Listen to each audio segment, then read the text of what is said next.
પ્રકરણ 12 પૂંજા મેજરની લગ્ન. જોસેફ મેકવાન, જન્મ 6-10-1936, અવસાન 28-3-2010. નવલકથાકાર, વાર્તાકાર, નિબંધકાર અને ચરિત્રકાર જોસેફ ઇગ્નાશ મેકવાનનો જન્મ ખેડા જિલ્લાના ત્રણોલ ગામમાં થયો હતો. આણંદ પાસેનું ઓડ ગામ તેમનું વતન હતું. 1960 પછી લખતા થયેલા કેટલાક પ્રયોગશીલ નવસર્જકોમાં જોસેફ મેકવાનનું નામ મોખરે રહ્યું છે. પછાત ગણાયેલા પ્રજાજીવનની સંવેદના વ્યથાને જોસેફની કલા દ્રષ્ટિનો લાભ મળ્યો છે. ચરોતરની લોકબોલી ભાષાની છાંટ એમની ગદ્ય કૃતિઓને વધારે રુચિકર તેમજ હૃદયંગમ બનાવે છે. વ્યક્તિના સંબંધના આલેખનોની આપણા સાહિત્યમાં નવાઈ નથી, પણ એને કલાત્મક સાહિત્ય રસમયતાથી સજીવ બનાવવાની કલ્પના તેમજ પ્રતિભા જોસેફ મેકવાનની સર્જક તરીકેની નોંધપાત્ર વિશેષતા છે. આંગળિયાત, લક્ષ્મણની અગ્નિ પરીક્ષા, મારી પરણેતર, બીજ ત્રીજના તેજ, દરિયા વગેરે તેમની સફળ નવલકથાઓ છે. વ્યથાના વીતક, વહલના વલખા, પ્રીત પ્રમાણી, જનમજલા, પગલે પગલે, મારી ભીલ્લું, વ્યતીતની વાટે વગેરે તેમના નોંધપાત્ર ચરિત્ર ગ્રંથો નિબંધ સંગ્રહો છે. સાધનાની આરાધના જેવા વાર્તા સંગ્રહ તેમજ અન્ય પુસ્તકો પણ તેમની પાસેથી મળ્યા છે. તેમને નામે એક વિવેચન ગ્રંથ પણ છે. ભારતીય સાહિત્ય અકાદમી એવોર્ડ, દર્શક એવોર્ડ તેમજ કનૈયાલાલ માણેકલાલ મુનશી એટલે કે ક.મા. મુનશી સુવર્ણચંદ્રક વગેરેથી તેમની સર્જક પ્રતિભા પોંખાય છે. મનુષ્યના વેશ દેશ નહીં, કિંતુ તેના મનવૃત્તિ બદલવા, કેવળ નામ નહીં, કામ બદલવા જોઈએ. આ ચરિત્ર નિબંધના નાયક પૂંજા મેજરની આખી જિંદગી આવી જીવન પરિવર્તનગામી શ્રદ્ધા નોકરીમાં જ પસાર થઈ. વંશવેલાના કસા વોલોપાત વિના જ જીવતો આ અલગારી ઓલિયો ફક્કડ ફકીર જટ સમજાતો નથી, પરંતુ જીવે સાચું પાડું એ વાતની સ્વપ્રતીતિ આપણને થયા વિના રહેતી નથી. તેથી જ નિવૃત્તિ પછી તેમના રાચરચીલામાં કપડાની એક પેટી અને વાસણનો એક કોથળો એ એમનો કહો કે વૈભવી અસબાબ છે. એમને પગથી માથા સુધી અને એથી એ ઉપરવાળા ઉપર એટલો વિશ્વાસ છે કે એ જે કાંઈ જ્યારે જોશે ત્યારે મારો ઈશ્વર મને સૌને આપી રહેશે. અને આમેય માણસને જોઈએ કેટલું? લાજ ઢાંકવા લંગોટી ને પેટ ઢાંકવા કલેડી. અને તેથી ઈસુની સૂચના મુજબ ઈસુને પગલે ચાલતા જેને જેની જરૂર હતી તેને તે ખજાનાની ખૈરાત કરી ઈસુનું નામ ગાતા ગાતા નીકળ્યા છે. મસાણ તળાવની પડતર જમીનમાં આંબા વાવવા જેવા, અર્થાત પુત્રવત ઉછેરવા, માંદાની માવજત કરવી, કોઈને દવાખાને લઈ જવા, ગરીબ ગુરબાને જ્યાં જેવી જરૂર પડે ત્યાં ખડે પગે હાજર રહેવા જેવા જીવનના તમામ મોરચે પ્રભુ પ્રીત્યર્થે પૂરા સભાન સાબદા હોય છે. સહજ, સ્વાભાવિક, પ્રાદેશિક ભાષા શૈલીમાં પ્રગટતું ચરિત્ર ખરે જ મૂલ્યવાન ઊંચાઈ સિદ્ધ કરે છે. વેશ બદલે શું થયું? પણ મન બદલવા જોઈએ. નામ બદલ્યું શું થયું? ભાઈ કામ બદલવા જોઈએ. ઉલટભેર આ કડી ગવડાવનાર પૂંજો મેજર, સાલ્વેશન આર્મીનો અમલદાર. જિંદગી આખી મિશનની સેવામાં ગાળીને નિવૃત્ત થઈ એ ગામમાં આવ્યા ત્યારે કપડાની એક પેટી અને ખપચોંગા વાસણોનો એક કોથળો, આટલો જ એમનો સામાન જોઈ જોનારને ભારે અજંપો થયેલો. કોઈકે પૂછ્યું ખરું, મેજર કાકા, સામાનનું ગાડું પાછળ આવે છે? અલ્યા ભાઈ, આ જ સામાન. અમારે 2 માણસને કેટલું જોઈએ? લાજ ઢાંકવા લંગોટી ને પેટ ઢાંકવા કલેડી. હે? અને એ મોકળું હસી પડ્યા. ત્યારે સાચો જવાબ સાંભળવા માંગનારનો અચંબો વધી ગયેલો. અમે જોયેલું, ગામમાં મિશનનો નવો માસ્તર આવે ત્યારે એ ગાડું સામાન લાવ્યો હોય ને બદલીએ જતો હોય ત્યારે 1.5 ગાડું સામાન થયો હોય. કેટલાકને અમે બબ્બે ગાડા ભરીને આવતા જતાએ જોયેલા, એટલે પૂંજા મેજરની સાવ ટાંચી ઘરવખરી જોઈને વિચારનારાને લાગ્યું, માણસમાં કંઈ માલ નથી, જિંદગી આખી ફોકટની ખર્ચી. હવે ખબર પડશે કેટલા વિશે 100 થાય છે. પણ મેજર કાકાને એવું તેવું કાંઈ નહીં. એ તો મૂકવા આવેલ 2 જણને લઈને ચાલ્યા સીધા પોતાના પડાવે. મુક્તિ ફોજના મંદિરની અડોઅડ એમનું પિંઢેરિયું ઘર વર્ષોથી બંધ પડ્યું રહે. એ આવવાના થયા એટલે ભવન કાકાએ વાડી લીપાવી સરખું કરી રાખેલું. ભવન કાકા એમના સગા મોટા ભાઈ થાય. લાગે એવું કે જાણે આ અલગારીપણું એમના જ આવવાનો આઈપત હોય. આવ્યા એ જ સાંજે મેજર ભવન કાકાને પૂછે, ભવનભાઈ, એકાદી માચી બાચી મળે કે? હું તો હેઠણ હુઈ રહીશ, પણ ઉજમને તો જોઈશે. ડોશીના હાડકા પોચા છે. ભવન કાકા કંઈક કહે એ પહેલાં મારા બાપુએ જ પૂછી નાખ્યું, તે મેજર, આખી આ જિંદગીમાં 2 ખાટલાનોય વેંત ના કર્યો તમે, ત્યારે તમે કમાયા શું? પેલા હિન્દુઓ કહે છે એમ રામનું નામ માસ્તર. મોહે લાગી હે લગન્યારે, મેં તો ઈસુ સંગ પ્રીત લગાના મેં પ્રીત લગાના. એમના ગીતમાં એમની મસ્તી ટપકતી હતી. પણ ભવન કાકા કહે, આખી જિંદગી ગીત ગાયા, હજુએ નથી ધરાયો. 2 કૂંકા કાંઈ કમાયો ધમાયો ખરો? લોકને તો એમાં રસ, પાછળ છેડો વાળનારે કોઈક તો જોઈએ ને. એ કયા હિસાબે તને રડશે? તમે આ કહો છો ભવનભાઈ? તમે? ઓવે, આ જતા જીવતરે મારે વેઠ વેઢારવી પડે છે. મને એમ કે તું કાંક 2 પાંદડે થયો હો તો મારે એટલી માયા ઓછી. જુઓ તાર કહું, મેં એવી કશી અબડખા રાખી જ નથી. તારવાવાળો એ બેઠો છે, બધુંય એના ભરોસે. આ પરવારવાની વેળા આવી ત્યારે ઘરવખરી જે કંઈ એકઠી થઈ હતી એ હાચું કહું તો મને લજવતી હતી. વેચી હાઠીને મારી પાછળ આવો એમ નાઝરેથવાળાએ એટલે કે ઈસુએ કહેલું ને એમ નામ ગાતા ગાતા આ બધું એકઠું થયું એનું ભાનેય ના રહ્યું. તે હદુએ વહેંચી દીધું. ત્યાં જેને જેને જરૂર હતી એવા હવને આલી દીધું ને ચાલવા જ માંડ્યું. તો પાછું વાળીને શા હાતર જોઉં? મને જરૂર હશે તો આલવાવાળો એ ક્યાં નથી બેઠો? હારું, તારે માંગો એમની પાસે, હું જોઉં છું ઈસુ ચેવોક આલવા આવે છે તે. ને જરાએ માઠું લગાડ્યા વિના પૂંજો મેજર પાછા વળી ગયા. થોડી વાર પછી પાછા આવીને કહે, લ્યો ભવનભાઈ, તમે કહેતા હતા એમ એણે ખાટલો આપ્યો. થોડાક જાડિયા કાઢવા માળીએ ચડ્યો તો ત્યાં આ ખાટલો મળ્યો. તમે જરાક હલાવી દ્યો, હું કાથીનો વેંત કરી લઈશ. 5 દહાડામાં એમનું ઘર ઠરીઠામ થઈ ગયું. જણમાં કોઈ જંજાળ નહીં. હતા માત્ર 2 જણ. વંશવેલાનો કોઈ વલોપાત નહીં. શું ખાય છે શું પીએ એની કોઈને ખબર નહીં. પૂરો સંત મેથ્યુનો માણસ, આકાશના પંખી જેવો. વાવવું, લણવું કે એકઠા કરવાની કોઈ પડોજણ જ નહીં. સાંજે અમને છોકરાને એકઠા કરે.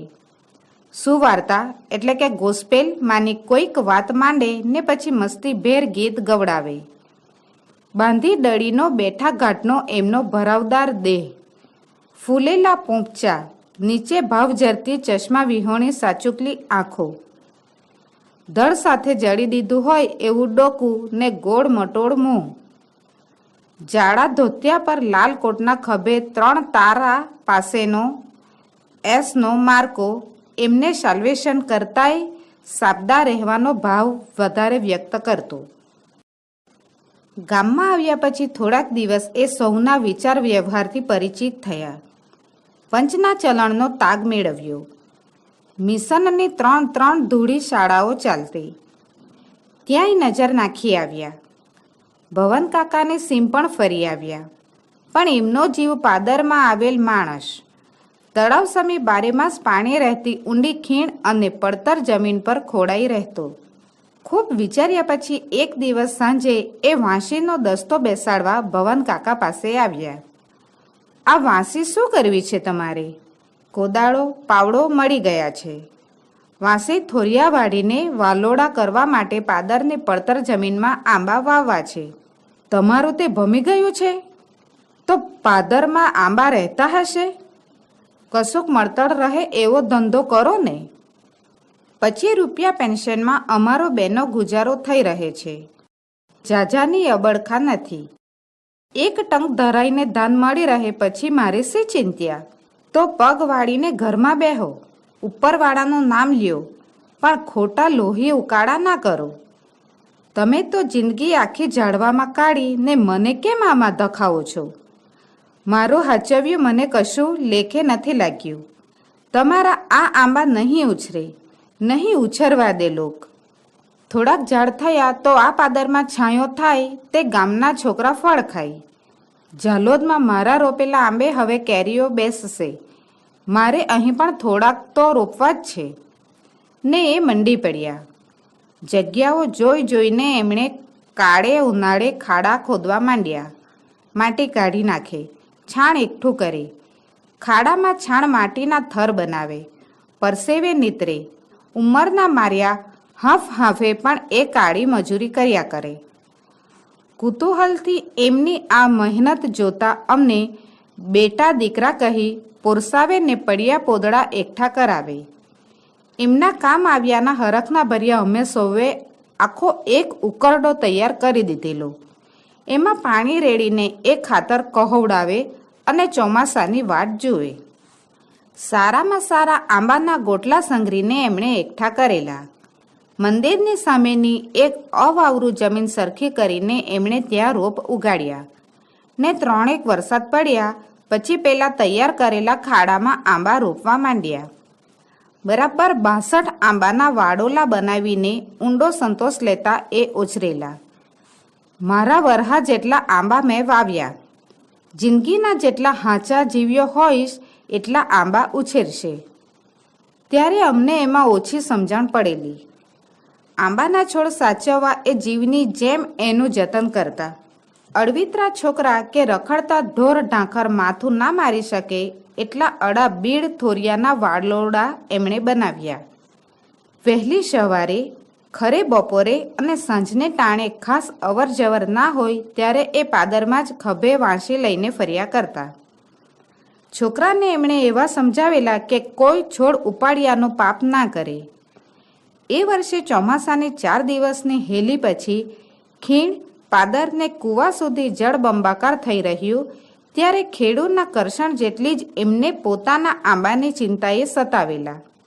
એમાં ખેંચાઈ કે કોહવાઈ ગયેલા એક છોડનો એમનો બળાપો પંડ્યાના સંતાન ગુમાવ્યા જેટલો કરુણ થરી રહેલો ને સૌ પહેલાં એના પાછળ જ લાગેલા. ઉનાળામાં એમણે તેલના 2 ખાલી ડબ્બા ખરીદી એનું કાવડ બનાવેલું. ઊંડી ખીણમાંથી 2 ડબ્બા ભરી એ વાલોડે પાણી સિંચતા રહે. વરસ વીત્યા પછી 46 આંબા ચોંટેલા નીવડ્યા ત્યારે એમનો હરખ નહીં માયેલો. જિંદગીના હોળ વરહા મારા ખોટા ગયા હશે તે એટલા આંબા ના ચોંટ્યા. હવે આવતે વર્ષે વાત.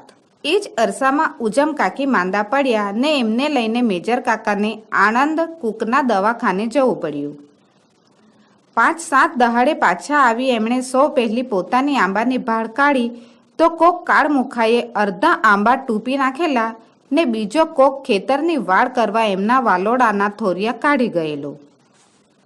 ઉજમ કાકીની મરણતોલ માંદગીએ એમને ન હોતા પીડ્યા એટલી વ્યથા એમને આ અણધાર્યા ઉત્પાતથી થઈ. નિજના જણને મશાણે મૂકીને આવ્યા હોય એવા નોંધારા એમના પગલાં પડી રહેલા. પરબડીએ વાંસો ટેકવતા એમના ફડફડતા નિસાસા સાંભળીને 2-4 મોટેરાઓએ કાળમુખા કામના કરંદાના હારી પેઠે છાજ્યા લીધા. દિલનું દર્દ ઠાલવતા ત્યારે એ બોલેલા માત્ર આટલું: આ આંબાના ફળ મને નથી મળવાના કે નથી એને છાંયે હું વિસામો ખાવાનો. થોડાક આંબા ઉછેરશે તો તમે ખાશો, તમારા છોકરા રાજી થશે. આમ કરીને મારો જીવ બાળીએ શું મળવાનું છે? એ માંદગીમાંથી ઉજમ કાકી ના ઉઠ્યા. પડછાયાની પેઠે ઉજમ કાકી એક હરફ સામો ઉચ્ચાર્યા વિના એમનું પડખું સેવી રહેલા. એમના જતાં મેજર કાકાના અર્ધા અંગનો લકવો લાગી ગયેલો. એમના મૃતદેહ પાસે બાઇબલ વાંચતા બેસી રહેલા ને કબર ખોદવા જતા જુવાનિયાને જોતા એવડા દુઃખમાં બોલી ઉઠેલા, મારા કોઈ વાલોડાને આંચ ના આવે એવી જગ્યાએ ખોદજો. ને દોષીની માટી વળતાય એમના લોચન નીતરતા હતા, પેલા ભેળાઈ ગયેલા વાલોડાના દુઃખે. ઉજમ કાકીની અંત્યેષ્ટિ પછી આંબા સિવાય એમનો કોઈ આધાર નહોતો. જીવ્યા ત્યાં લગી એ આ વૃક્ષારોપણ પાછળ લગ્ની લગાડી રહ્યા. લાગી હૈ લગન્યા એમનું પ્યારું ગીત હતું. એમ આ આંબાના જતન સંગે એમનો જીવડો લાગ્યો હતો. લાગી હૈ લગન્યા આરેનું મુખડું ગાતા જાય અને ડબ્બે ડબ્બે પાણી વામતા જાય. કાં વાલોડા સરખા કરતા જાય. આડા તેડી કોઈ વાત નહીં, કોઈનો જાજો ઘરો બોય નહીં. કદીક કોઈ વાતે વળ્યું હોય અને એમાં જરાક કોઈના વિશે ઘસાતો બોલ આવે કે મેજર ઠપકાથી આંખો એની આંખોમાં પૂરવી રહે ને ત્યારે એમનું ભોળું ભટ્ટાક મલકવું પેલાના અંતરમાં ઊંડે ઊંડે ઉતરી જાય. ક્યારેક કોઈ નિંદાની વાત આવે કે કોદાળીના ઘાથી ઘાસનું જડિયું ખોદી કાઢે, કાં વાંસીથી વાલોડામાં પેંચથી ધરો ખેંચી કાઢે ને પેલાને કહે, જો ભાઈ આ પારકી કૂથલીના અપલખણને આમ મૂળ હંગાથું કાઢી નાખવું, એમાં જ આપણી ભલાઈ. ભક્તિમાં એમને ભરોસો ભારે, પણ સામે ચાલીને કદી કોઈને શીખ સલાહ દેવા ના જાય. રવિવારની પ્રાર્થના સભામાં ઘણીવાર એમને શાસ્ત્ર વાંચન પર બોધ દેવા આજીજી કરાતી, પણ કહેતા, બાઇબલમાં બધુંએ ફોડ પાડીને કીધું છે, કહેવા વારું કશું બાકી જ નથી રાખ્યું ને એ જ બોધ. માંદાની મુલાકાતે ધાઈને જાય, એની પડખે બેસે, એની સાથે દવાખાને જવાની તાલાવેલી દાખવે, એને જોઈતું કરતું લાવી આપે ને એમ કરતાં પેલું પેન્શન પતી જાય તો ગમે તે રીતે દહાડા ખેંચે, પણ કદી કોઈની આગળ હાથ ના લાંબો કરે. વલોણાની તાજી છાશ એમની મીજબાની બની રહે. એમના ઘરમાં મોટેરું કદી ન ફરકે, પણ અમને છોકરાઓને 24 ઘડી છૂટ. ઘણીવાર અમે એમને બપોર ટાણી ઉજમ કાકીની પેટી ખોલી એની સામે સૂનમૂન બેઠેલા ભાળેલા. અંત સમય ઓરો આવતો લાગ્યો એમ એમના આંબા હાચવવાના ઉધામાં વધતા ગયા. એકવાર પંચનેય એમણે વિનવેલા, જો એ હાચવવાનો જોગ કરે તો પંચાઈ મૂડીમાં પોતે કંઈક એ નામે આપવા ધારે છે, પણ એમના આંબામાં અન્યોને કોણ જાણે કેમ રસ જ ન પડતો. ત્યાંથી હતાશ થયેલા એ કદી નહીં ને પ્રથમ વાર ચોરે પહોંચેલા. મૂકીને કાને એ વાત નાખતા જ એ ઉલટા ગળે પડેલા, તમે વગર પરવાનગીએ આંબા રોપીને તમારા કબ્રસ્તાન હાતર આખી પડતર જગા બથાવી લેવા મથો છો. હું સરકારમાં લખું છું, પછી વાત. એ ચોરેથી પાછા વળતા કદાચ પહેલી વાર મેજર કાકા લાગી હે લગન્યાની લેહ ભૂલી ગયેલા. ગામમાં એક ઉઘાડ પગો આદમી માથે ફાડ્યું ને 2 હાથનું ચકચકાટ ધાર્યું ખભે મેલી મૂછો આમળતો ફર્યા કરે. એણે કદી કોઈને કનડિયાનો જાણ્યામાં નહીં, પણ એના ભૂનો દરદબો સૌને દિલે. ઘણીવાર પડતરમાં આંબાની માવજત કરતા મેજરને એ બીડીના સડાકા લેતો ખાસ થોભીને જોયા કરે.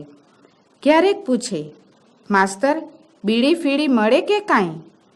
પણ મેજર કાકા એની સાથે વાતનો પ્રસંગ જ ના પાડે.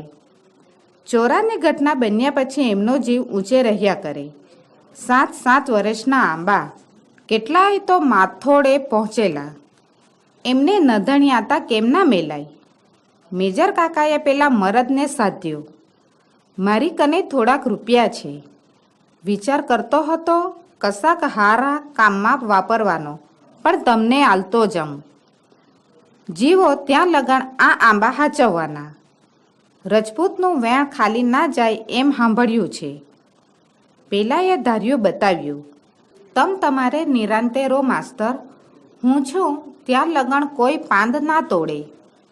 ને મેજર કાકાને નિરાંત લાધી ગઈ. લાગે હે લગન્યા નો લહેકો થોડોક તેજ થયો ને એક રાતે નીતની લગ્નીમાં ભળી ગયો. સવારે અમે જાગ્યા ત્યારે સૂરજ ઉગ્યો હતો ને પરસાળના ખૂણામાં ટેકવેલી વાંસી પાસે પડેલા કાવડના ડબ્બા અને દેશી સપાટ એમની વાટ જોઈ રહ્યા હતા.